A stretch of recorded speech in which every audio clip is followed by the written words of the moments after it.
अस्सलाम वालेकुम। कस्तूरी परफ्यूम के साथ शकील अहमद एक दफ़ा फिर आपके साथ है जी। अगर तो आपके पास अतर जो है वो हाई क्वालिटी का है, अतार मोहम्मद दाऊद का है, अजमल का है, रसासी का है, तो फिर आप ये वीडियो कंटिन्यू करें। अदरवाइज़ आप जैसे मर्ज़ी ये लगाएं, उसका कोई फ़ायदा नहीं है। तो अगर आपके पास अतर कस्तूरी परफ्यूम से ख़रीदा गया है, अच्छी क्वालिटी का है, तो फिर वीडियो को कंटिन्यू करें। आपको दिखाते हैं कि अतर कैसे लगाते हैं। एक तो आपने कंजूसी नहीं करनी, जब भी अतर लगाना है तो थोड़ा ज़्यादा क्वांटिटी में लगाना है।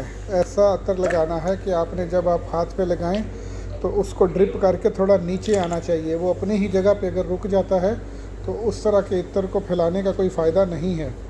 तो सबसे पहले ये आप देख रहे हैं ना, ऑयल को नीचे आना चाहिए। इतनी क्वांटिटी में लगाएं कि वो थोड़ा सा फैले। ऐसा ना हो कि जैसे वो क्या कहते हैं, एक आंसू गिरा और उधर ही थम गया।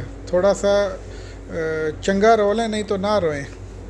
इस हिसाब से फिर आपने हाथ के नब्ज़ के ऊपर लगाना है और फिर दोनों हाथों पे लगा के आपस में फिर इनको कान के पीछे लगा लें, गर्दन के साथ लगा लें, वो जैसे आपकी मर्ज़ी है। अच्छा अतर आप जहाँ भी लगाएंगे, कपड़े के पीछे लगाएंगे, नाफ में भी लगाएंगे तो वो निखर के सामने आएगा, बशर्ते कि आप नहाए हों। पहले नहाना भी बहुत ज़रूरी है।